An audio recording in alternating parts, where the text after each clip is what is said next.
why were you compelled to do a revised edition of Do Improv? Yeah, it's a great question. Why write it again? And uh, it gets to be an even better question when you think about the fact that the kind of model at the core of it, let go, no more, use everything, hasn't changed. So you kind of go, okay, so if these ideas have proved durable and resilient and valuable enough to have survived, everything that's come at us in the last 10 years or so since I wrote it, including, the pandemic and all that followed from that. So why rewrite it? And I think that's the point, which is that the context has changed. So the kind of core of the model itself hasn't changed. Those ideas have proved to be very robust and very helpful still. But the context around it has changed in a significant way.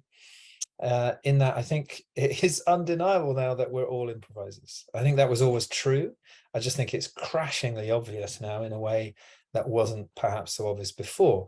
And so that does two things. First of all, I think it makes more people available to this kind of argument. So I think you can give them kind of fresh and new and more vivid examples from the recent past, not just to do with the pandemic, but certainly kind of alluding to it or referring to it.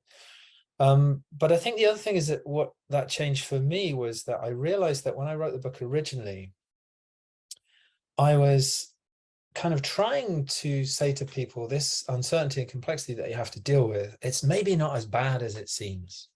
Here's a way through. Here's some tools, ideas, language, practices that can not just help you cope with it, but enable you to kind of have some fun and stuff along the way.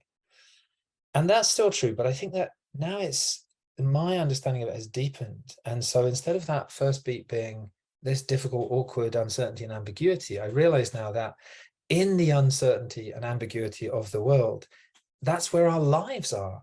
That's where all the fun is too. The idea of, having agency, of it making a difference what I do or don't do, of having choice, of being creative, of my own identity. If my life were perfectly scripted and sketched out and predictable, that would all disappear. And so instead of feeling kind of like, oh, this awkward, difficult stuff we've got to get through, now I'm like, let's really use this improv tool and this language to really enjoy and celebrate, all that the uncertainty, the ambiguity brings. So Margaret Heffernan talks about uncertainty getting a bad press, and I completely agree with her. It's necessary. If I could tell you what you're going to have lunch every day for the rest of your life, that's not a life that we recognize or warm to. It's not a life at all. So come on, people, yeah, there are times when.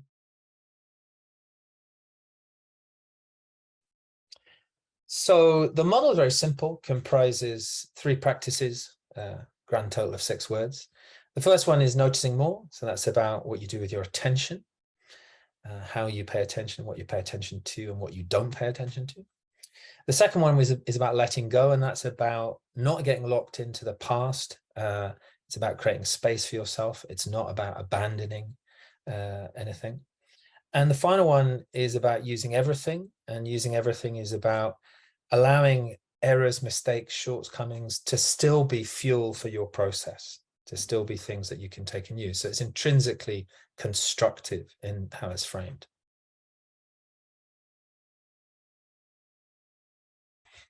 Yeah. Okay.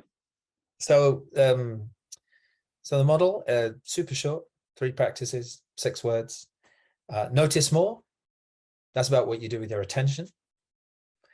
Letting go. That's about not trying to cling on to everything. And using everything is about reframing everything in a constructive way.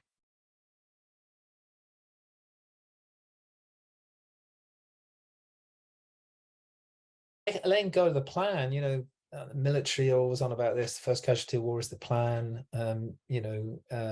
Plan doesn't survive first contact with the enemy. They have a really sophisticated response to that. They don't stop planning. They don't go, oh, it's hopeless. What's the point of the plan? We've got to let it all hang out. What they do is they practice more frequent iterative cycles of planning. They attach more value to the process and less to the result. And they become more adept and more agile at planning. And they hold the plan itself more lightly. So again, in letting go, it doesn't mean to say you don't plan and you just wing it. letting go is about loosening your tight grip on an expectation about how things will go, and that releases time, energy, attention to notice things, to use things, to bring other people in, to come up with unexpected ideas, all that kind of stuff. So it's not as terrifying as people imagine.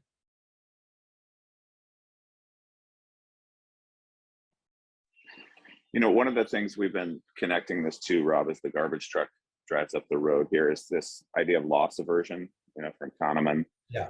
You know, it's hard. That's a powerful, potent motivator to not lose things. Have you ever thought about the connection between loss aversion and letting go? Not particularly, but I can think about it now. I think so. In terms of letting go and loss,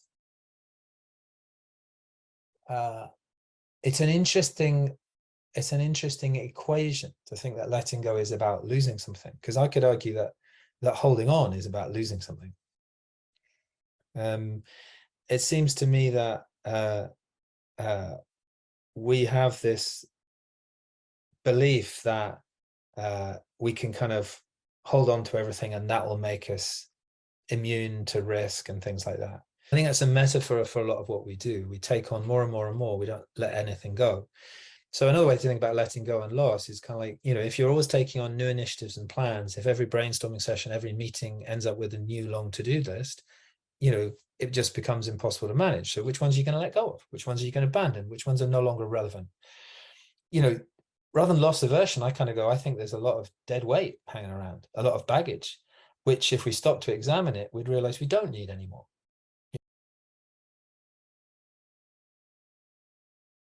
In terms of the last few years, I think, you know, I've had to let go of a huge amount myself, you know, and I'll just use myself as an example. I'm sure everyone else has examples. So I was really against working online.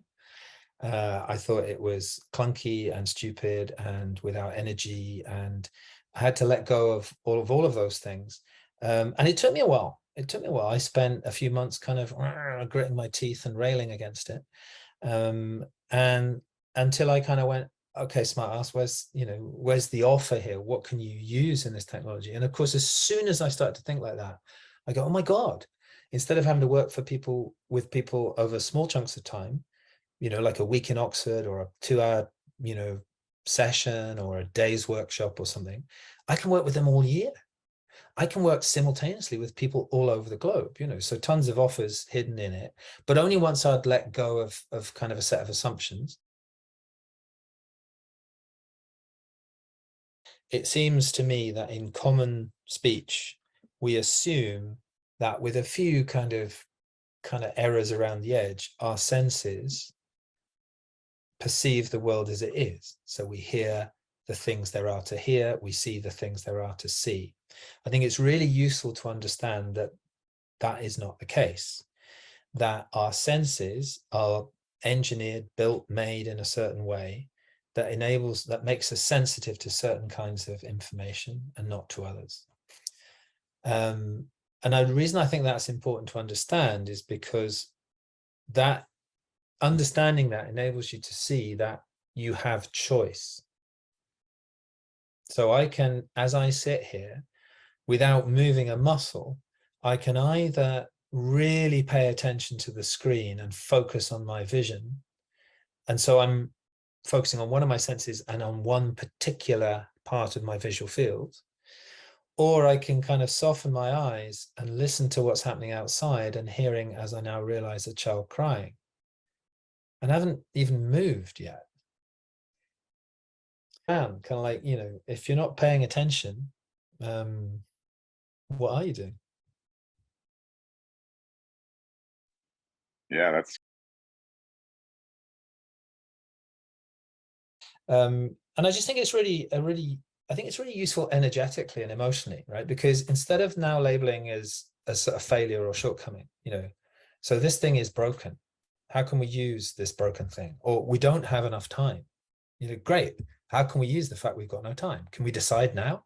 You know, is kind of really, really useful. It just, somebody once described it to me as, it's not optimistic, it's constructive. And the kind of optimism can feel vacuous and Pollyanna-ish, Whereas the constructive is, let me find a way to take and use this, you know. So I have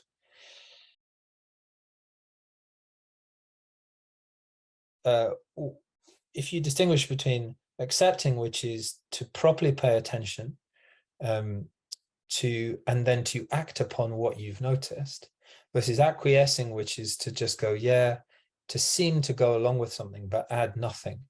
And though that difference is really important, because if you're accepting and acting, if you're that first one, then there's lots of different actions you can take, but you're taking some responsibility and you're able to impart some direction.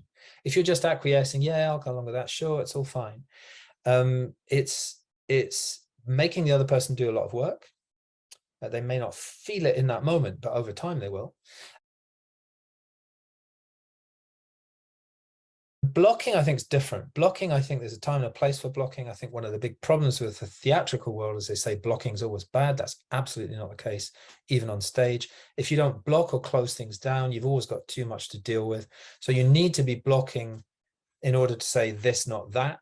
I mean, arguably, you can't really accept unless, because in every acceptance, you're blocking something else. So I think it gets a bad press.